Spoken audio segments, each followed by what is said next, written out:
Hello. आज की इस वीडियो में हम लोग Node.js और MySQL को कनेक्ट करेंगे और इसमें हम लोग कर्ड ऑपरेशन देखेंगे, जैसे insert, update, delete. My name is Govind Jha. Welcome to my channel. चलिए शुरू करते हैं। तो आज के इस ट्यूटोरियल में हम लोग देखेंगे MySQL के साथ में कनेक्शन, और एक राउट हम लोग लिखेंगे जिसमें हम लोग MySQL में डेटा इंसर्ट करेंगे।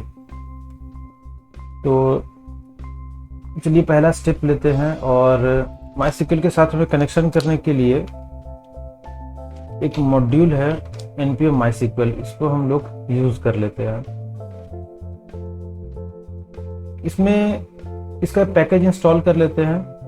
आप यहाँ पे क्लिक करेंगे तो ये कॉपी हो जाएगा, npm install MySQL, ये इसका सिंटैक्स है। टर्मिनल हम लोग ओपन कर लेते हैं VS कोड का ही, और यहाँ पे हमने जो कॉपी किया था उसको रन कर लेते हैं।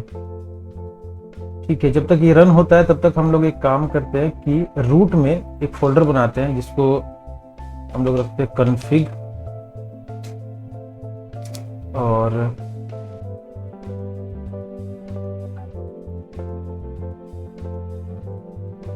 config के अंदर एक फाइल हम लोग बनाते हैं जिसका नाम रखेंगे mysql.js। ये हमारा फाइल आ गया है, ये भी इंस्टॉल हो गया। अब इंस्टॉल होने के बाद ये जो एग्जाम्पल कोड है इसको हम लोग कॉपी कर लेते हैं और यहाँ पे डाल लेते हैं। वैर को कर देते हैं कॉन्स्ट, ये वैर को कर देते हैं कॉन्स्ट, सॉरी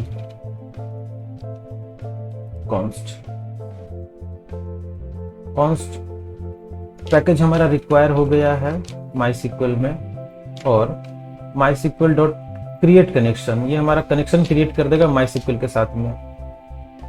ये सारा पैरामीटर आपको देना पड़ेगा।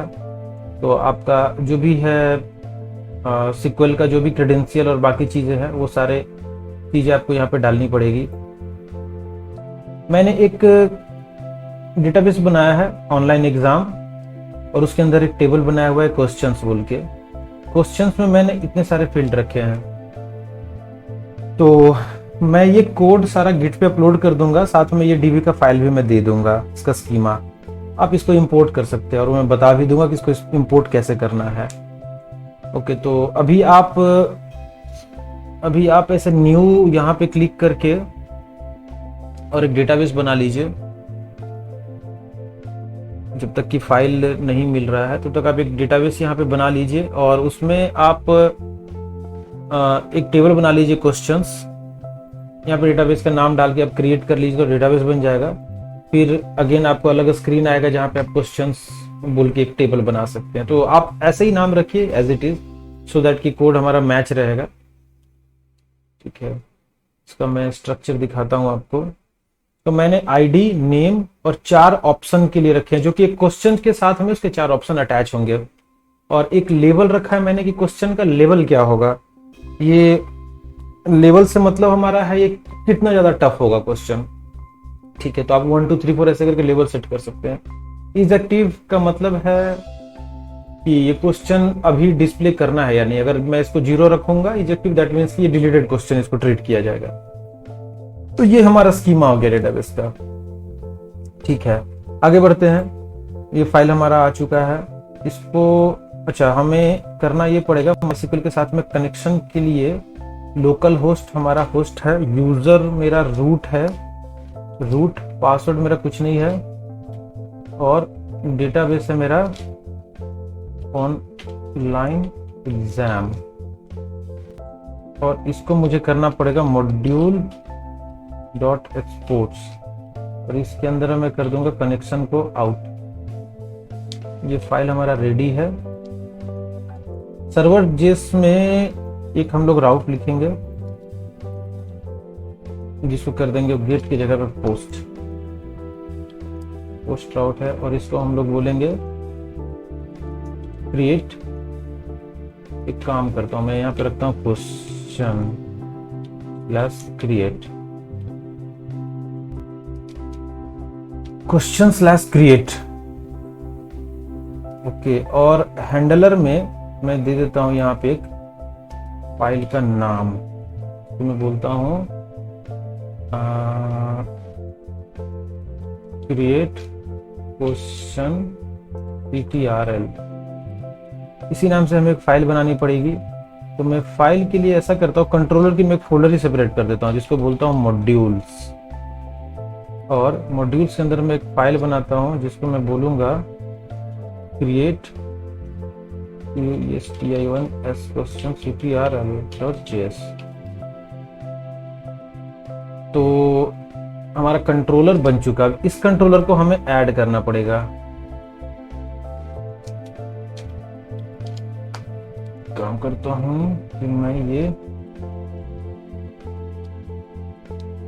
यहाँ पे हमें करना पड़ेगा कॉन्स्ट,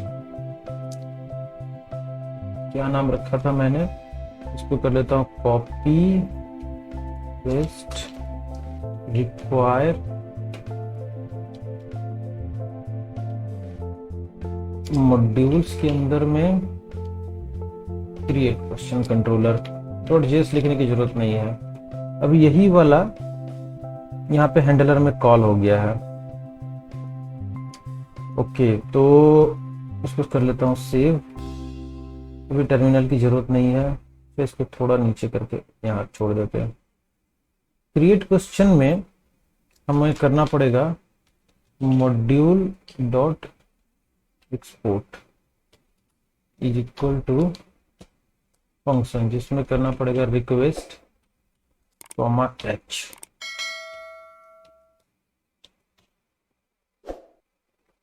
अभी यहाँ पे हमें यूज स्ट्रिक्ट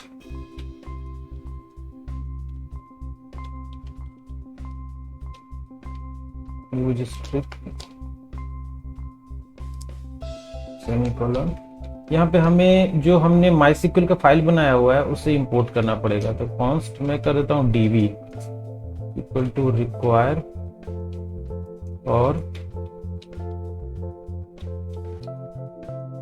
कॉन्फ़िग के अंदर में है ये MySQL।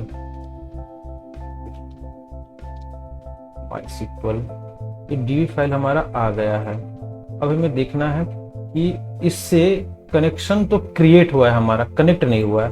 तो हमें करना पड़ेगा कनेक्शन डॉट कनेक्ट की जगह पे हमें करना पड़ेगा ये db जो हमने लिया हुआ, ये db डॉट कनेक्ट, हमारा डेटाबेस कनेक्ट हो गया। इसके बाद हमें करना है कनेक्शन डॉट क्वेरी, इसको भी लेते हैं कनेक्शन डॉट क्वेरी। यहाँ पे कनेक्शन की जगह करना है db, और अभी जस्ट ये देख लेते हैं कि हमारा क्वेरी चल रहा है कि नहीं। तो मैं यहाँ पे क्वेश्चन क्रिएट कर लेता हूँ फिलहाल, या फिर क्वेश्चन बाद में क्रिएट करते हैं। ये सिलेक्ट क्वेरी मैं यहाँ पे रन करता हूँ। सिलेक्ट क्वेरी मेरा आ जाएगा। इसके बाद ये फंक्शन में फील्ड्स की जरूरत नहीं है फिलहाल, और अगर एरर आता है इसको मैं दिखाऊंगा इसको हैंडल कैसे करना है। फिलहाल हटाते हैं इसको। यहाँ पे मैं एक डिबगर लगाता हूँ और मैं डिबग करता हूँ इसको।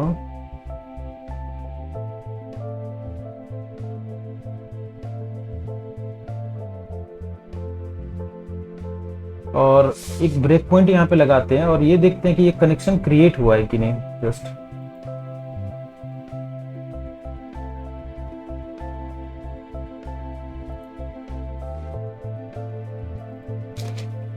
हमने राउट क्या दिया था, क्वेश्चन/क्रिएट, आई गेस यही राउट हमें देना है, जो कि पोस्ट मेथड है। पोस्ट मेथड हमारा लिया हुआ है और इसी राउट को हमें देना है क्वेश्चन/क्रिएट। बॉडी में तो हम लोग कुछ दे नहीं रहे, तो इसको देने की जरूरत नहीं है, ब्लैंक दे देता हूँ।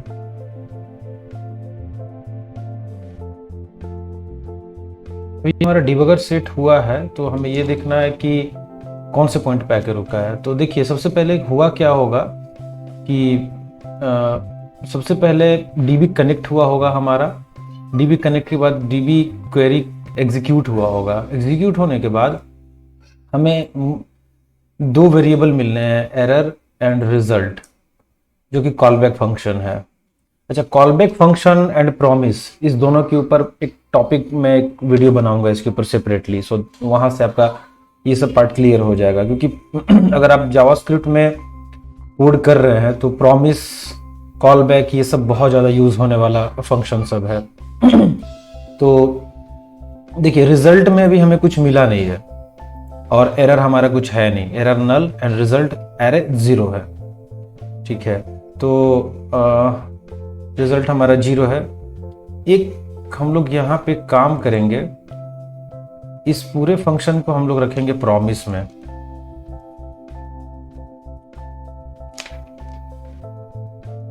हम लोग इसको प्रॉमिस को हम लोग ऐसे लिखेंगे, रिटर्न न्यू प्रॉमिस। ये 2 पैरामीटर यहाँ पे लेगा, रिजॉल्व एंड रिजेक्ट।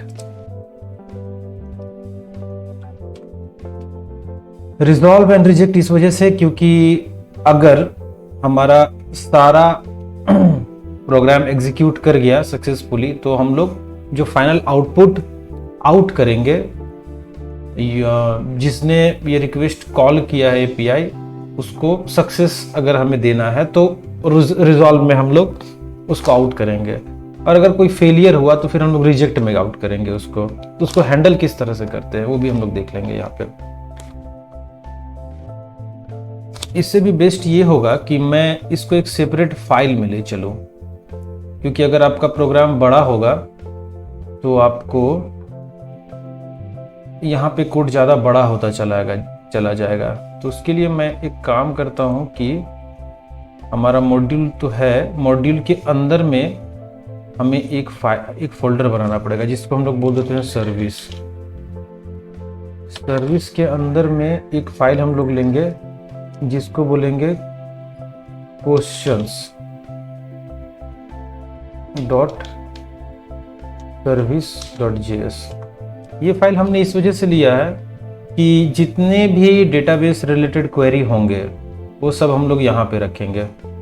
और ये आपका एक मॉड्यूल, ये डिकपल्ड मॉड्यूल हो गया। अभी क्या होगा कि आप लेट से क्वेश्चंस टेबल के ऊपर में क्वेरी करने वाले हैं तो वो सारा कुछ आप यहाँ पे रख सकते हो। इससे आपको इजी होगा कोड को समझने में, क्योंकि कोड आपका, अगर आप एक फुल प्रोजेक्ट करेंगे तो कोड आपका बहुत बड़ा होने वाला है।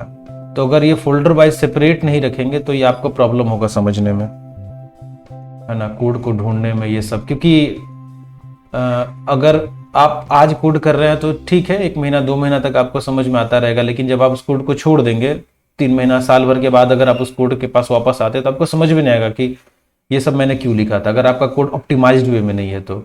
इसीलिए स्टार्टिंग से उस प्रोसेस को लेकर के चलते हैं। तो मैंने एक यहाँ पे सर्विस बना लिया है, और यहाँ पे जो db वाला फाइल है इसका ज़रूरत अब यहाँ नहीं है, इसका ज़रूरत पड़ जाएगा आपको इस जगह पे। तो उसके लिए हम लोग सबसे पहले यहाँ पे लिख लेंगे यूज स्क्रिप्ट, और यहाँ पे हम लोग db वाले फाइल को पेस्ट कर देंगे। अभी ये देखना है कि ये सही जगह से यहाँ तक वो फोल्डर आया नहीं है, सर्विस नहीं, और एक बार हमें पीछे जाना पड़ेगा। यहाँ पे मिला कॉन्फ़िग और यहाँ पे मिला माइस्क्ल, db उसके अंदर आ गया। अब हमने किया क्या था, मॉड्यूल एक्सपोर्ट करके हमने यहाँ पे क्वेरी के लिए फंक्शन लिखा था। तो सेम काम हम लोग यहाँ वैसे ही करेंगे। मॉड्यूल हम लोग एक और तरीका यहाँ पे लगा सकते हैं, वो ये है कि हम लोग एक सेपरेट हर एक क्वेरी के लिए सेपरेट फंक्शन बना देते हैं। एक फंक्शन में यहाँ पे बनाता हूँ। अभी हम लोग करने क्या वाले हैं, यहाँ पे इंसर्ट करने वाले हैं, राइट, क्रिएट करने वाले, क्वेश्चन क्रिएट। तो इसका नाम भी रख देते हैं क्रिएट क्वेश्चन। क्रिएट क्वेश्चन एक फंक्शन है जो कि कुछ पेलोड लेगा, पेलोड को हम लोग बाद में डालेंगे यहाँ पे। और यहाँ पे हमें करना ये है कि हमने यहाँ पे जो हमारा कोड एग्जीक्यूटेड उस समय पे था ये हमें चाहिए होगा। ये हम ले लेते हैं यहाँ से, और इसकी ज़रूरत अभी है नहीं, रहने देते, अभी हटाएंगे बाद में। तो db हमें मिल गया MySQL वाले फाइल से, db.connect हमारा यहाँ पे कनेक्ट हो चुका है MySQL, और क्वेरी यहाँ पे एग्जीक्यूट होगा। इंसर्ट का क्वेरी हम लोग डालेंगे, लेकिन जस्ट पहले मैं जस्ट दिखाने के लिए मैं ये कर रहा हूँ, फिर बाद में क्वेरी को चेंज कर देंगे। अब यहाँ पे मैं इंट्रोड्यूस करता हूँ प्रॉमिस को, तो इसको हम लोग बोलेंगे return new promise, resolve and reject. अभी हम यहाँ पे अपना कोड को वापस डाल दिए और समझ लेते हैं इसका यहाँ पे काम क्या है। तो जैसे ये फंक्शन कॉल होगा तो ये करेगा क्या, ये एक सेट ऑफ प्रॉमिस के अंदर में कॉल है। तो पहला लाइन एग्जीक्यूट होगा, डीबी कनेक्ट होगा, डीबी कनेक्ट होने के बाद ये क्वेरी स्टार्ट होगा, क्वेरी एग्जीक्यूट करने के बाद हमें रिजल्ट मिलेंगे, है ना। मैं यहाँ पे करता हूँ इफ एरर, तो क्या होगा, इफ एरर हो है अगर तो मैं करूँगा रिटर्न रिजेक्ट, और रिजेक्ट में मैं इसको बोल देता हूँ एक सक्सेस फॉल्स हुआ है, एंड मैसेज में एक दे देता हूँ इसको इंटरनल एरर बोल देता हूँ अभी के लिए, इंटरनल एरर। अगर एरर आता है तो ये यहाँ से रिटर्न हो जाएगा, रिजेक्ट करेगा। रिजेक्ट अगर ये एग्जीक्यूट होता है तो फिर हम लोग आगे डिबग करके देखते हैं कि एग्जीक्यूट होता है तो क्या होता है और क्या आउट करना है उस केस में। ऐसे यहाँ पे लिख सकते हैं हम लोग रिटर्न रिजॉल्व, यहाँ पे हम लोग ऑब्जेक्ट बना के पास कर रहे हैं तो वैसे ही रखते हैं सक्सेस। ये ट्रू है, एंड इसको मैं बोल देता हूँ डेटा, या फिर बोल देता हूँ रिजल्ट। जो मिला मुझे रिजल्ट्स में उसको मैंने यहाँ पे आउट कर दिया, इसकी जरूरत नहीं है। एक डिबग पॉइंट मैं यहाँ पे लगाता हूँ और एक डिबग पॉइंट मैं यहाँ पे लगाता हूँ। उसके बाद ये फंक्शन तो हमारा बन गया है। अब इस फंक्शन को कंट्रोलर में वापस लेने के लिए हमें इसको एक्सपोर्ट करना पड़ेगा, तो बोल देता हूँ मॉड्यूल डॉट एक्सपोर्ट। और अभी होगा क्या कि हम लोग इस फाइल में, सर्विस वाले फाइल में बहुत सारे फंक्शन लिख सकते हैं जो कि कंट्रोलर को चाहिए होगा। अगर आपके और भी कंट्रोलर बनते हैं इस टेबल से रिलेटेड, या कोई और एक्शन लेना है इस टेबल में, तो आप अलग अलग कंट्रोलर बनाएंगे, लेकिन सर्विस फाइल आपका एक ही होगा इस क्वेश्चंस टेबल से रिलेटेड। ओके, अगर आपका और किसी टेबल के साथ में क्वेरी चल रहा है तो आप एक अलग से सेपरेट उसके लिए एक सर्विस फाइल लिख लीजिए, वो ज़्यादा बेस्ट होगा। कोड ऑप्टिमाइज्ड रहेगा, छोटा कोड रहेगा आपका। तो मैं मॉड्यूल डॉट एक्सपोर्ट्स में यहाँ पे डाल देता हूँ, मॉड्यूल डॉट एक्सपोर्ट्स में डालता हूँ क्रिएट क्वेश्चंस, और ये फाइल तो हमारा रेडी हो चुका है। और ये फंक्शन हमारा, अब हम लोग इस फंक्शन को यहाँ पे रिट्रीव कर सकते हैं। तो हमें वो सर्विस वाली फाइल की जरूरत पड़ेगी जो कि हमारा है मॉड्यूल्स के अंदर, ये तो यहीं पे होगा, एक बैकस्लैश में दूं सर्विस क्वेश्चन सर्विस, और मैं इसको बोल देता हूँ क्वेश्चन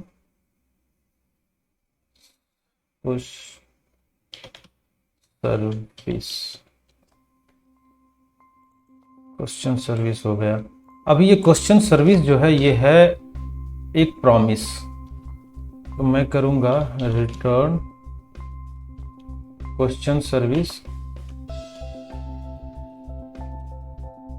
डॉट देन।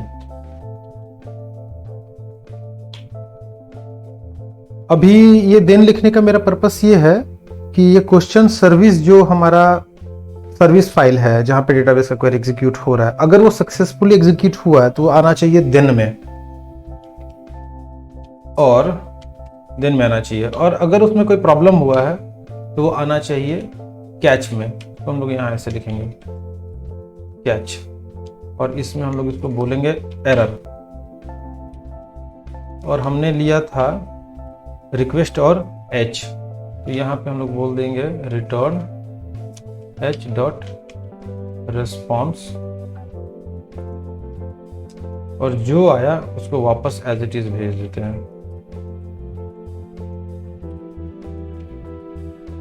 और यहाँ पे हो जाएगा return H dot response error, ERR। Fine.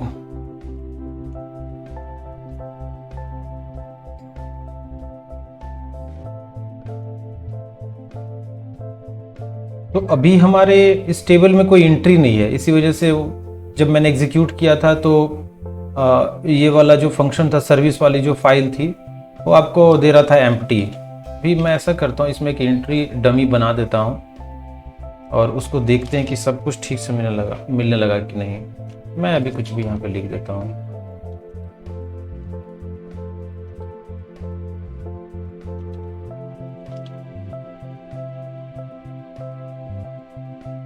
इस एंट्री को हम लोग डिलीट करेंगे और फ्रेश एंट्री करेंगे। इसको ले लेते हैं, हमें ज़रूरत पड़ेगी इसकी।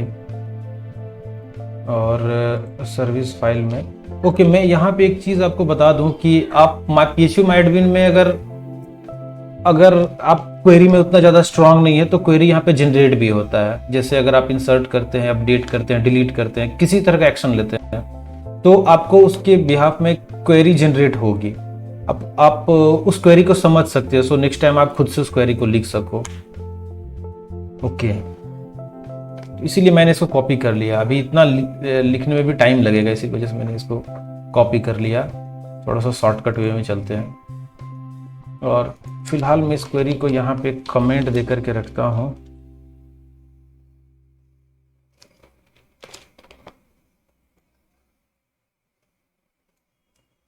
और इसको एग्जीक्यूट करते हैं।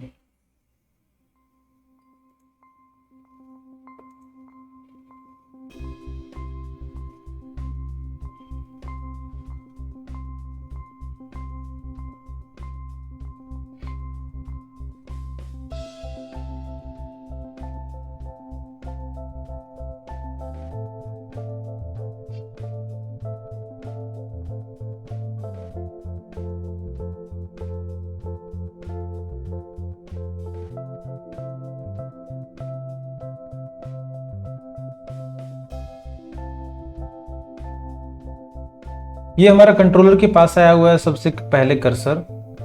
अभी क्वेश्चन सर्विस के पास वो यहां से निकलेगा, तो हमने डिबगर वहां पे लगाया ही हुआ है। एक मैं डिबगर यहां पर भी लगा देता हूं।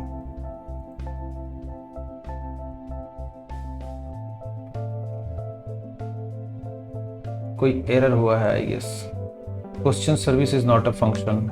ठीक है, question service is not a function इस वजह से आया क्योंकि हमने यहाँ पे इस क्वेश्चन सर्विस को ये फंक्शन को तो हमने मीन्स यहाँ पे एक्सपोर्ट तो किया है, बट यहाँ पे इन्वोक नहीं किया हमने उसको। तो इसको करना ये पड़ेगा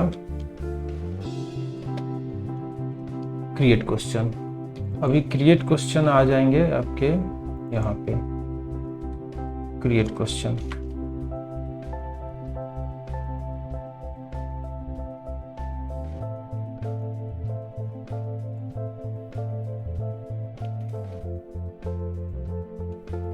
कंट्रोलर में हम लोग पहुंच गए हैं और अब db.connect हो चुका है। कनेक्शन के बाद अगला ब्रेक पॉइंट हमारा इफ के पास है। अगला ब्रेक पॉइंट हमारा इसकी इफ के पास है। आप यहाँ पे देख सकते हैं कि एरर आपको मिला है नल, यानी कि इस इफ स्टेटमेंट के अंदर में आएगा नहीं। ओके, तो आपको रिजॉल्व मिलेगा। आगे चलते हैं। रिजल्ट आप यहाँ देख सकते हैं, और ये रिजल्ट वही है जो ये कॉलबैक फंक्शन आपको रिटर्न कर रहा है। तो रिजल्ट में मिला है आपको एक एरे।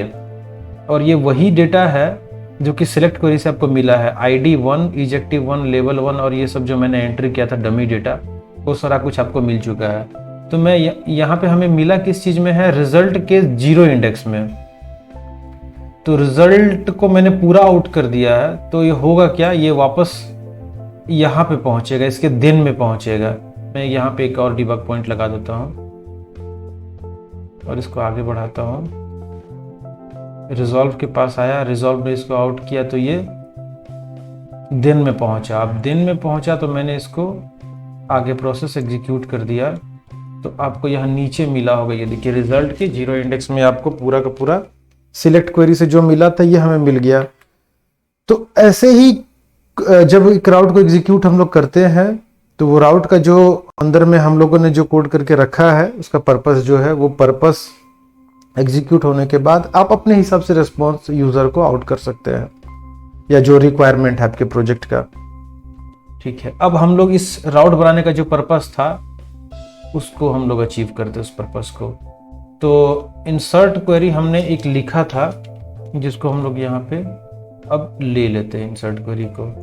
तो इंसर्ट क्वेरी को यहाँ पे एज इट इज मैं डाल देता हूँ। अभी यहाँ पे बहुत सारा सिंगल कोट है जिसकी वजह से इसको एरर मिल रहा है। तो ये हुआ कि insert into online exam dot question, मैं यहाँ से डेटाबेस का नाम हटा देता हूँ क्योंकि डेटाबेस हमने सिलेक्ट करके रखा है, इसकी ज़रूरत नहीं है। क्वेश्चंस, आईडी हमारा ऑटो इंक्रीमेंट था, आईडी की ज़रूरत नहीं है। नेम ऑप्शन 1, ऑप्शन 2, ऑप्शन 3 करके इज एक्टिव तक है, और इज एक्टिव भी हमारा डिफाइन है एज इट इज, तो इज एक्टिव की भी ज़रूरत नहीं है। ओके, तो हमें कितने वेरिएबल की ज़रूरत है, 1, 2, 3, 4, 5 एंड 6। तो हम लोग करेंगे क्या, ये वैल्यू में यहाँ पे टोटल 6 क्वेश्चन मार्क देंगे। ये क्वेश्चन मार्क आपको हेल्प करेगा एसक्यूएल इंजेक्शन रोकने में। 1, 2, 3, 4, 5, 6। और एक हम लोग थर्ड पैरामीटर देंगे यहाँ पे, वो होगा हमारा एरे, जिसमें हम लोग करेंगे क्या कि यूज़र से अब हम लोग इनपुट लेंगे और वो उसको पैरामीटर में यहाँ पे रिसीव करते हैं हम लोग। तो फर्स्ट है हमारा नेम, सेकेंड है हमारा ऑप्शन 1, थर्ड है हमारा ऑप्शन 2, ऑप्शन 3, ऑप्शन 4, ऑप्शन 4 उसके बाद हमारा LEVEL लेवल, बस। तो ये हो गए हमारे सारे। अब हम लोग करते क्या है कि इसको सबको आप कॉपी करिए यहाँ से यहाँ तक, और जैसे जैसे हमने इनपुट लिया हुआ है वैसे ही उसी ऑर्डर में हमें ये सारे पैरामीटर को डाल देना पड़ेगा।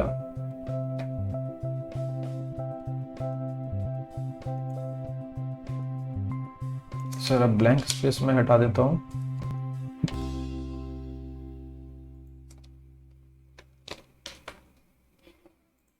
अब हमने यहाँ पे जितना भी लिया है पैरामीटर, ये सब हमें पास करना पड़ेगा इस फंक्शन को, क्योंकि वो हमें चाहिए। और ये पैरामीटर मैंने दिखाया था फर्स्ट वीडियो में कि यूज़र से जो हमें इनपुट मिलता है वो हमें request.payload में मिलता है। ओके, तो हम लोग यहाँ पे एक वेरिएबल डिफाइन करते हैं, कॉन्स्ट लेते हैं, और वो सारा हम लोग यहाँ पे ले लेते हैं इज इक्वल टू request.payload। अब करना ये है कि request.payload में जो हमें मिलेंगे वो सारा हम लोग यहाँ पे भेज दे रहे हैं एज इट इज। एक लाइन में इंटर कर लेता हूँ यहाँ पे। तो ये क्या हो रहा है कि मैंने डिस्ट्रक्चर कर दिया है सारे वेरिएबल को, तो रिक्वेस्ट डॉट पेलोड में हमें इसी नाम से वेरिएबल भेजना होगा, सो दैट कि हमारा वो सारा इनिशिएट हो जाएगा लाइन नंबर 6 में। उसके बाद वो सारा इनिशिएट हो गया तो हमें क्रिएट क्वेश्चन को वो सारा एज ए पैरामीटर भेजना है वो वैल्यू, और ये वैल्यू हम लोग लेंगे यूजर से। तो यूजर से लेने के लिए हम लोग बॉडी में वो सारा वैल्यू को यहाँ पे डाल लेते हैं, और हमें इसे बनाना पड़ेगा स्ट्रिंगीफाई मीन्स जेसन।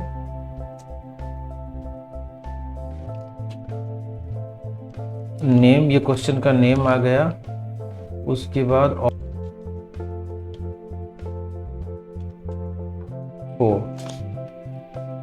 तो ये सारा मैंने पेलोड में ले लिया है। अब यही मैं भेजूंगा तो यहाँ पे वो सारा डिस्ट्रक्चर होके हमें मिल जाएगा, और ये सारा उस फंक्शन को भेज देगा क्रिएट क्वेश्चन को। अभी क्रिएट क्वेश्चन के पास वो सारे यहाँ पे मिल जाएंगे 1 by 1, और वो एग्जीक्यूट कर जाएगा और वो इंसर्ट हो जाना चाहिए। ओके ठीक है, इसको रन करते हैं फिर।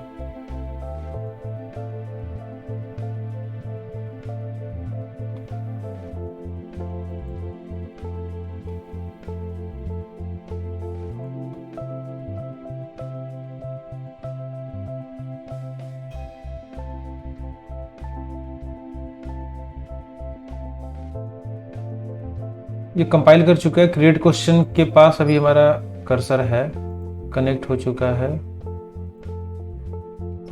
रिजॉल्व में आप यहाँ पे देखिए हुआ क्या है कि सिक्वल अपना क्वेरी एग्जीक्यूट कर चुका है, और ये डिबगर मैंने इसी वजह से सेट किया था कि सो दैट कि आपको लाइन बाय लाइन में एग्जीक्यूशन बता सकूं। होता क्या है कि जो न्यू स्टूडेंट होते हैं या जो फ्रेशर हैं, उनको इतना डीप नॉलेज बताना बहुत ज्यादा जरूरी होता है, क्योंकि जब वो कोई बड़े प्रोग्राम को अगर लिखे तो वो कंपाइल कर करके कोड बाय कोड वो देख सके।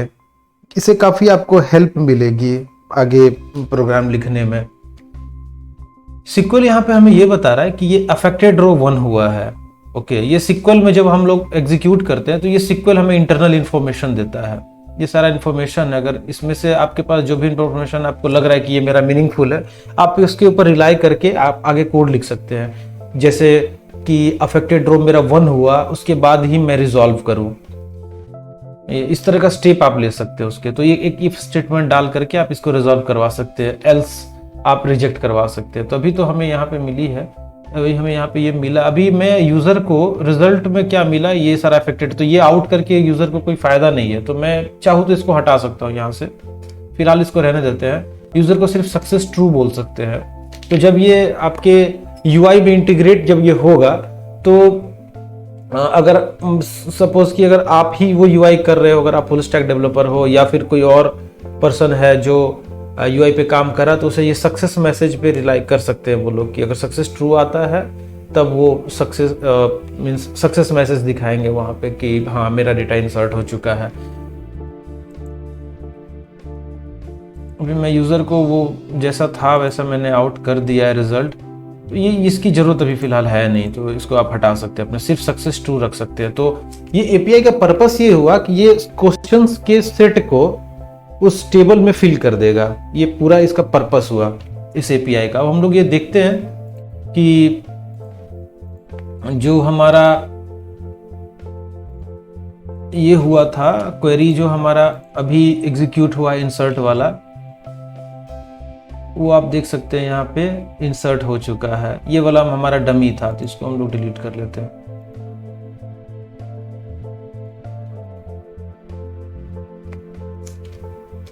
अब हमारे सामने एपीआई आ चुका है।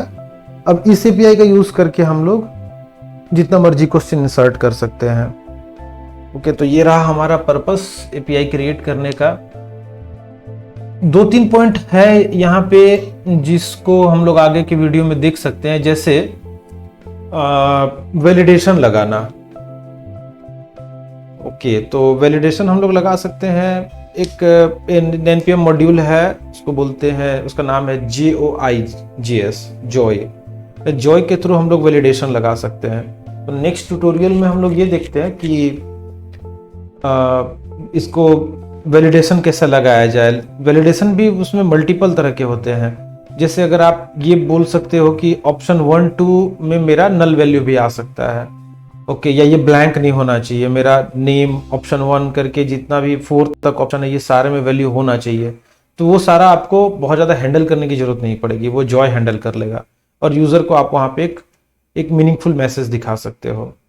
तो फिलहाल इस वीडियो में इतना ही, आप इसको प्रैक्टिस करिए खुद से। ओके, एक नया और राउट आप लिखिए खुद से बिना वीडियो को देखे या पॉज करके, तो थोड़ा कॉन्फिडेंट आपको आ जाएगा ये वीडियो देख, ये मतलब एपीआई में आपको समझ में आने लगेगा कि कैसे वर्क कैसे कर रहा है। डिबगर को सेट करके करिए, कभी डिबगर को आप बंद करके सीधा टर्मिनल से कमांड प्रॉम्प्ट से आप चला करके वहीं से एग्जीक्यूट करके देखिए। तो ये सारा प्रैक्टिस आप थोड़ा खुद से करिए, और कोई प्रॉब्लम अगर होता है तो आप मुझे कमेंट करिए, मैं वहाँ पे आंसर करता हूँ। तब तक के लिए bye, have a good day.